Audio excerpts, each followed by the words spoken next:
Good morning students. आइए start करते हैं ओरेकल की क्लास। ओरेकल की क्लास में हमने आपको फॉरेन की पढ़ाया था और फॉरेन की में हमने देखा था cascade delete option, cascade update option. मैंने बताया था cascade update option 11G Oracle में नहीं चलता है और आपको प्रैक्टिकली करके मैंने दिखाया था। उसी के आगे आज पढ़ते हैं। फॉरेन की में हमने ये डिलीट और अपडेट पढ़ लिया था। आज इसी के बाद ये मैंने आपको लिखाया हुआ था, नोट लिख लीजिएगा। On update cascade epsilon naught supported for Oracle 11G। Okay, using alter. यदि मान लीजिए पहले से कोई टेबल हमारी बनी हुई है और उसमें हमको फॉरेन की यूज करना है तो कैसे अल्टर कर सकते हैं, इसको हम देखेंगे। अल्टर करने के लिए अल्टर सिंटैक्स आप पढ़ चुके हैं। अल्टर के माध्यम से हम किसी एक नए कॉलम को जोड़ सकते हैं या पहले से बने हुए कॉलम में चेंजेस भी कर सकते हैं। तो alter table, table name, add, नए कॉलम को जोड़ने के लिए ऐड लिखते हैं। कांस्टेंट, कांस्टेंट का नाम, फॉरेन की जिन कॉलम में लगाना हो, रेफरेंस, पेरेंट टेबल और इसके बाद कॉलम का नाम। ऑन डिलीट कैस्केड देना है तो ऑन डिलीट, ये सिंटेक्स आपको लिख लेना है। Using alter table statement using foreign की। फॉरेन की को यूज करने के लिए अल्टर टेबल स्टेटमेंट क्या यूज करते हैं, उसके लिए सिंटेक्स आपको कॉपी में नोट कर लेना है और सिंटेक्स के साथ इसका एग्जांपल आप देखेंगे।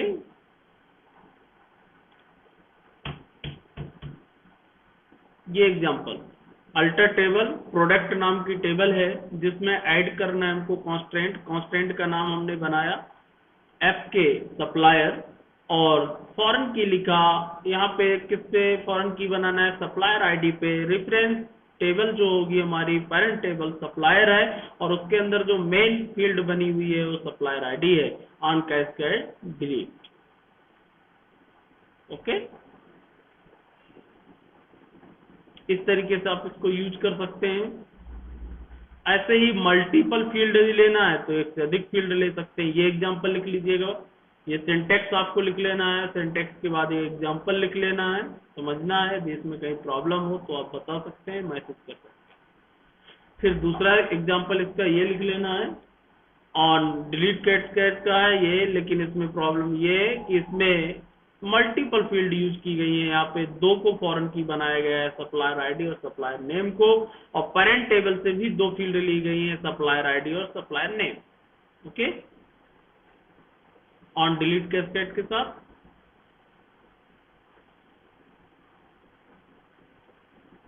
फिर है ओरेकल PL/SQL ड्रॉप फॉरेन की। मान लीजिए हमको ड्रॉप करना है, फॉरेन की बनी हुई है, उसको क्या करना है, ड्रॉप करना है, हटाना है। तो उसके लिए क्या लिखेंगे, drop alter table, table name, drop constant और कांस्टेंट का नाम। देखिए मैंने बताया था कांस्टेंट नेम हम निर्धारित करते हैं। यहाँ पे हमको ड्रॉप करने के लिए कांस्टेंट नेम की आवश्यकता पड़ेगी। ये कांस्टेंट नेम हमने डिफाइन किया। यदि कांस्टेंट नेम नहीं होगा तो उसको ड्रॉप करना आसान नहीं होगा, इसलिए हम कांस्टेंट नेम को निर्धारित करते हैं। और जब हमको कांस्टेंट हटाना होगा सीधा लिखेंगे अल्टर टेबल, टेबल नेम और ड्रॉप कांस्टेंट और कांस्टेंट का नाम। जैसे यहाँ पे कांस्टेंट नेम हमने क्या बनाया था, एफ के सप्लायर। एग्जांपल देख सकते हैं, ये यहाँ पे एक बना के दिखाया है कि इस तरीके से हमने एक सप्लायर टेबल देखी बनाया और इसकी फिर फॉरेन टेबल आपकी इस तरीके से बना लिया है। ये आप बना चुके हैं, मालूम है आपको।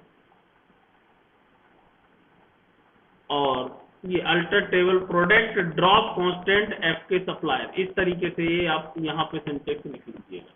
ये सिंटेक्स लिखा आपने ड्रॉप का, इसका एग्जांपल लिख लीजिएगा। ये ड्रॉप का सिंटेक्स हुआ alter table, table name, drop constant और कांस्टेंट नेम।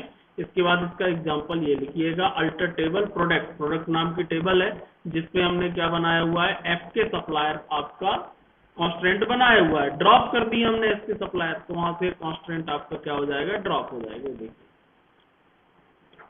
एफ के सप्लायर आपका यहाँ पे कांस्टेंट बना हुआ है। इस कांस्टेंट को ड्रॉप करने से ये फॉरेन की आपकी क्या हो जाएगी, ड्रॉप हो। ओके, इसके साथ साथ किसी कांस्टेंट फॉरेन की को हम एनेबल और डिसेबल भी कर सकते हैं। अगली हेडिंग बना लीजिएगा, डिसेबल द फॉरेन की, यानी कि फॉरेन की बनी रहे लेकिन वो वर्क ना करे, उसको हम डिसेबल भी कर सकते हैं। 11G में फैसिलिटी है। उसके लिए आप क्या लिखेंगे, अल्टर टेबल, टेबल नाम यानी कि प्रोडक्ट, और डिसेबल कांस्टेंट और कांस्टेंट का नाम। ड्रॉप की जगह क्या लिख देना है, डिसेबल। यदि उस कांस्टेंट को डिलीट करना है तो ड्रॉप, यदि उसको डिसेबल करना है तो डिसेबल, और यदि उसको इनेबल करना है तो इनेबल। बाकी पूरा सिंटेक्स सेम होगा, अल्टर टेबल टेबल नेम, और यहाँ पे जो हो जाएगा डिसेबल, इनेबल या ड्रॉप। ड्रॉप मीन्स उस कांस्टेंट को पूरी तरह से हटा देना, डिसेबल करना यानी कि कांस्टेंट बना रहेगा लेकिन वो वर्क नहीं करेगा, और यदि डिसेबल है तो उसको इनेबल करना, तो डिसेबल की जगह क्या लिख जाएगा, इनेबल। ओके, ये लिख लीजिएगा। ओरेकल PL/SQL डिसेबल है फॉरेन की, इनेबल करना है तो इनेबल, मैंने जैसा कि बताया, अल्टर टेबल टेबल नेम, और डिसेबल की जगह क्या लिख देंगे, इनेबल। ओके स्टूडेंट, इस तरीके से फॉरेन की एक इंपॉर्टेंट पार्ट था जिसके अंदर कैस्केड डिलीट, कैस्केड अपडेट, और उसको डिसेबल करना, इनेबल करना, पहले से बनी हुई टेबल में फॉरेन की को इम्प्लीमेंट करना, फॉरेन की को ड्रॉप करना, ये सब कुछ हमने फॉरेन की से रिलेटेड सीखा। और ये भी कॉन्स्टेंट, अभी तक जो हमारे चल रहे थे सभी कॉन्स्टेंट चल रहे थे। कॉन्स्टेंट के अंदर आपने सीखा प्राइमरी की को डिफाइन करना, नॉट नल डिफाइन करना, यूनिक डिफाइन करना, डिफॉल्ट वैल्यू डिफाइन करना, चेक कॉन्स्टेंट, प्राइम और फॉरेन की कॉन्स्टेंट। ये सारे कॉन्स्टेंट थे। अभी तक जो भी हमने पढ़ा, क्या पढ़ा हमने, कॉन्स्टेंट पढ़ा। कॉन्स्टेंट के अंतर्गत मैंने बताया, यहाँ तक फॉरेन की के बाद अब कॉन्स्टेंट फिनिश होता है। अब आपको अगली हेडिंग जो डालना है अपनी कॉपी में, वो डालना है type of relationship. Theoretical part में मैंने लिखाया है रिलेशनशिप, आपको समझाया है डीबीएमएस में, लेकिन यहाँ पे भी आप प्रैक्टिकल में हेडिंग डालिएगा टाइप ऑफ रिलेशनशिप, और सीधा आपको डेफिनेशन नहीं लिखना क्योंकि थ्योरिकल पार्ट में आप पढ़ चुके हैं। यहाँ टाइप ऑफ रिलेशनशिप को हम प्रैक्टिकली सीखेंगे, कितने प्रकार के रिलेशनशिप होते हैं और कैसे उनके बीच में रिलेशन होता है, कैसे आपस में एक दूसरे पे टेबल डिपेंडेंस रहती है, रिकॉर्ड एक दूसरे पे डिपेंड होते हैं, ये सब कुछ हम सीखेंगे। तो टाइप ऑफ रिलेशनशिप में तीन प्रकार के रिलेशनशिप होते हैं, जैसा कि आपको मालूम है, 1 to 1 relationship, 1 to many relationship और many to many रिलेशनशिप। तो पहली हेडिंग आप बनाएंगे टाइप ऑफ रिलेशनशिप में 1 to 1 रिलेशनशिप, और यहाँ पे एक शॉर्ट डेफिनेशन एक लाइन की लिखते हुए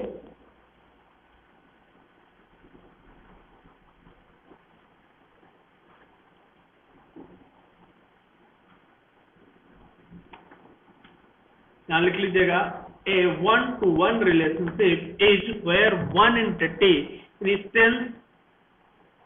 interact only with one another instance. मतलब एक रिकॉर्ड का रिलेशनशिप जब दूसरे किसी एक रिकॉर्ड से होता है दूसरे टेबल में, तो वो क्या कहलाता है, 1 to 1 रिलेशनशिप। थ्योरिकल पार्ट में हम पढ़ चुके हैं, अब इसको हम प्रैक्टिकली देखेंगे।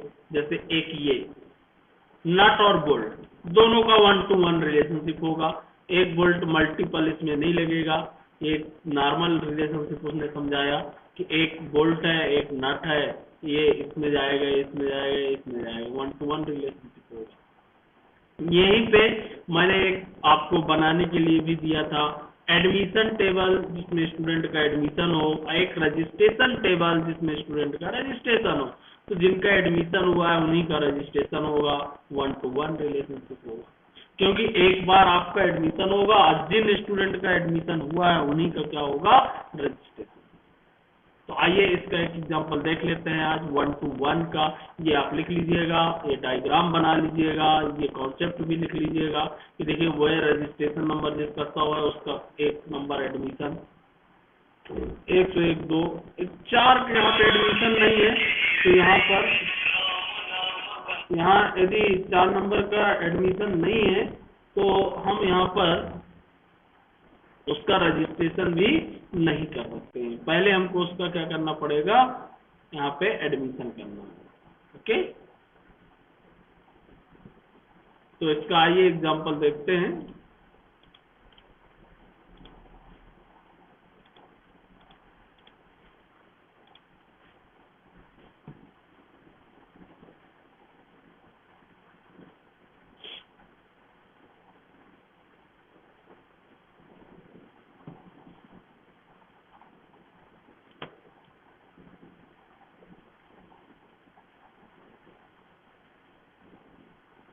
ये आप चला लीजिएगा, मैंने चला के नहीं आपको बता दिया। Alter table, alter constant, alter enable, product relationship, one to one relationship admission और रजिस्ट्रेशन के बीच में ही हम क्रिएट करते हैं।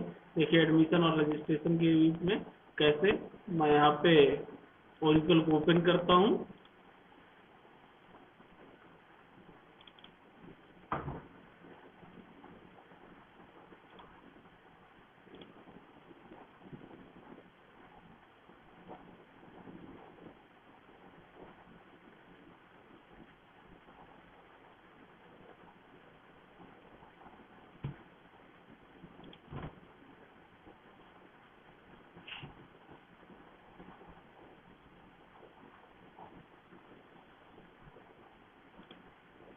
अपने यूजर आईडी में लॉगिन करते हुए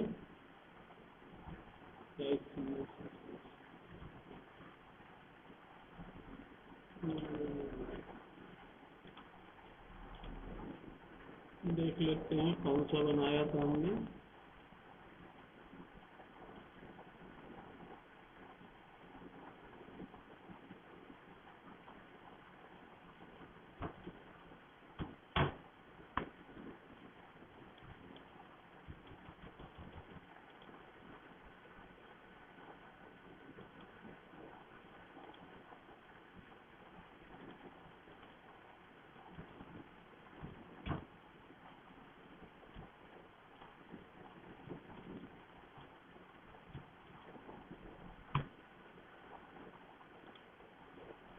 यूजर क्रिएट करना पड़ेगा लगता है। मैं यूजर कौन सा था, एक दिन तो चलाया है शायद इसमें, हमने नहीं चलाया।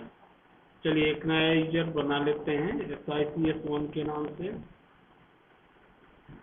SICS1 SICS1 और SICS1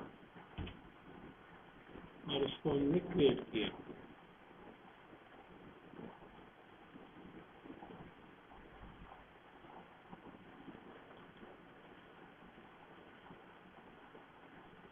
ऑलरेडी बना हुआ है, चेक कर लेते हैं।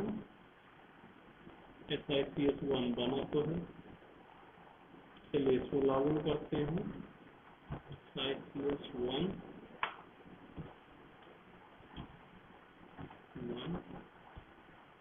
1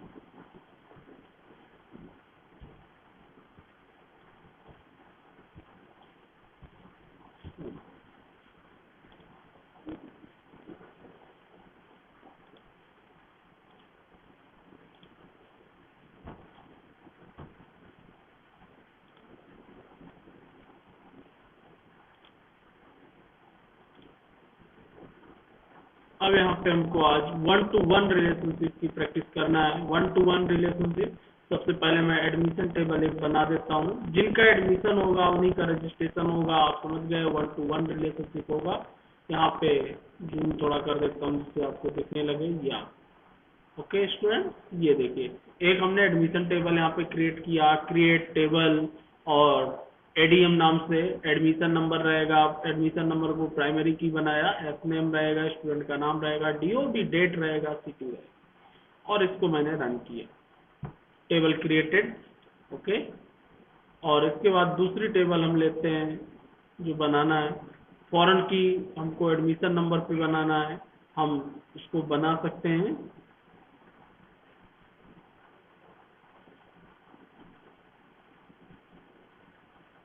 और रजिस्ट्रेशन नंबर को भी यूनिक बना देते हैं। मैं इसको लेता हूं, देखिएगा समझिएगा। Create table registration 1, ADM number 1 primary.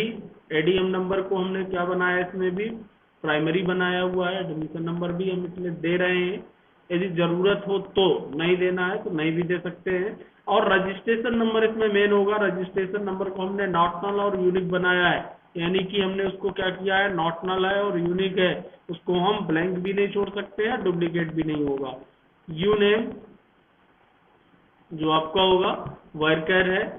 और फॉरेन की यहाँ पे इस पे जो लगाया एडीएम नंबर पे लगाया हमने, एडमिशन नंबर जो यहाँ होगा वो फॉरेन की होगा, रेफरेंस किससे होगा, एडमिशन नंबर एडीएम नंबर से, यानी कि जो एडमिशन नंबर हो चुका होगा उसी का रजिस्ट्रेशन यहाँ पे एडीएम नंबर लेगा, दूसरे का नहीं लेगा। ओके, दोनों टेबल हमारी क्रिएट हो चुकी हैं, ये टेबल भी मेरी क्रिएट हो चुकी है, रन किया। ओके, अब मैं सबसे पहले एडीएम नंबर में रिकॉर्ड को इंसर्ट करूंगा, इंसर्ट इनटू एडीएम,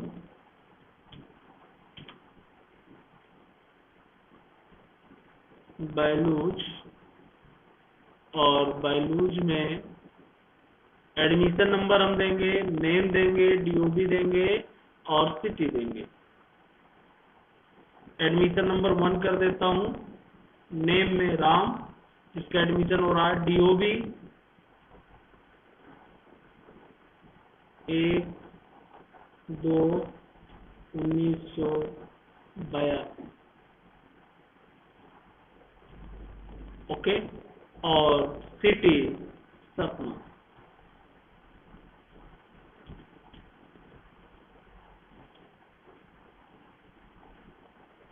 वैल्यू अच्छा काम है यहाँ पे,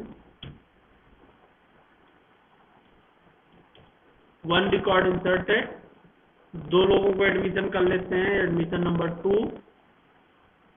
उमाकांत, ओके, और 1990 और चित्रकूट।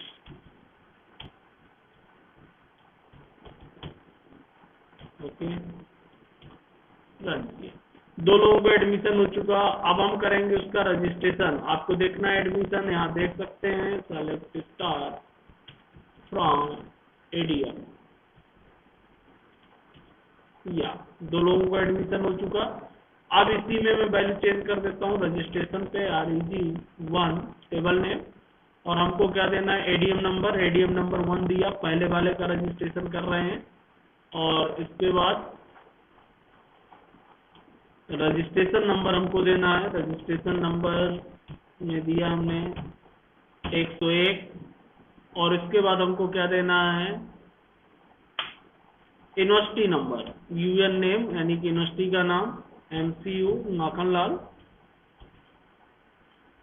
ओके, फॉरेन की जो होगा एडमिशन नंबर के बेस पे होगा। इसमें 3 ही वैल्यू हमको देना है, इस वैल्यू को मैंने हटाया और इसको रजिस्ट्रेशन किया। इस स्टूडेंट का 1 नंबर जो स्टूडेंट है उसका रजिस्ट्रेशन हम करने जा रहे हैं, रजिस्ट्रेशन हो गया।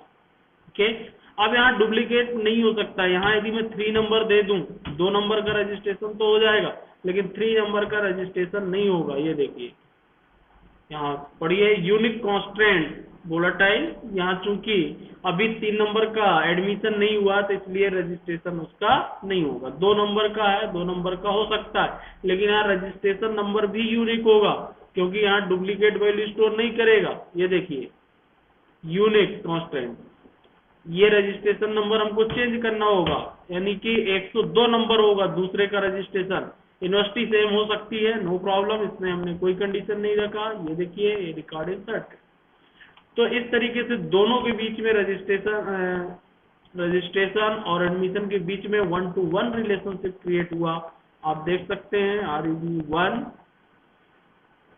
तो मैंने रन किया। ये देखिए 2 एडमिशन थे, एडमिशन नंबर 1 जिनका रजिस्ट्रेशन हो चुका, रजिस्ट्रेशन नंबर जो अलॉट हुआ वो है 101, और कहाँ पे हुआ, किस यूनिवर्सिटी में हुआ, MCU यूनिवर्सिटी में हुआ, माखनलाल चतुर्वेदी यूनिवर्सिटी भोपाल पे, और admission number 2 registration number 102। Okay, अब दोनों के बीच में रिलेशनशिप है, दोबारा इनका रजिस्ट्रेशन नहीं हो सकता है। यदि हम चाहें कि 101 का फिर से रजिस्ट्रेशन हो जाए 103, तो ऐसा नहीं होगा। ये देखिए यूनिक कांस्टेंट लगा हुआ है, दोबारा इसका रजिस्ट्रेशन नहीं हो सकता है। एक स्टूडेंट का जो एक बार रजिस्ट्रेशन हो गया वो दोबारा रजिस्टर्ड नहीं होगा, यानी कि एक बार एडमिशन होगा और एक बार क्या होगा, रजिस्ट्रेशन। ये क्या कहलाया, 1-to-1 रिलेशनशिप। आपका क्या है, 1-to-1 रिलेशनशिप। तो आज आपको इसी की प्रैक्टिस करना है, इसको दोनों टेबल को लिखना है जैसा कि मैंने बताया, दोनों टेबल के एग्जांपल को चलाना है और 1-to-1 रिलेशनशिप आपको चला के देखना है, उसके कॉन्सेप्ट को समझना है। यदि उसमें कोई प्रॉब्लम है तो आपको बताना है। ओके स्टूडेंट, इसके बाद हम पढ़ेंगे वन टू मेनी की एग्जांपल। तो मैं बता चुका हूँ डॉक्टर और पेशेंट के बीच में, लेकिन फिर भी एक बार रिवाइज करा दूंगा। पहला जो हमारा रिलेशन है वन टू वन है, दूसरा है वन टू मेनी, और इसके बाद जो थर्ड नंबर का रिलेशन है मेनी टू मेनी, उसको भी हम सीखेंगे। और मेनी टू मेनी रिलेशन में थोड़ा सा डिफिकल्टीज होती है, क्योंकि उसमें दो टेबल मर्ज होती है और एक तीसरी टेबल बनती है जिसके माध्यम से मेनी टू मेनी रिलेशनशिप को क्रिएट किया जाता है। तो उसके कॉन्सेप्ट को भी हम सीखेंगे। आज आपको क्लियर होना चाहिए वन टू वन। और यदि मैं बात करूं पहले की, तो वन टू मेनी हम पढ़ चुके हैं। कम से कम दो रिलेशनशिप आपको मालूम होना चाहिए, वन टू वन और one to many. Many to many की बात हम नेक्स्ट वीडियो में करें। ओके, आज इतना आप चलाइएगा। आज की क्लास में यहीं पर क्लोज कर रहा हूं। Okay, thank you.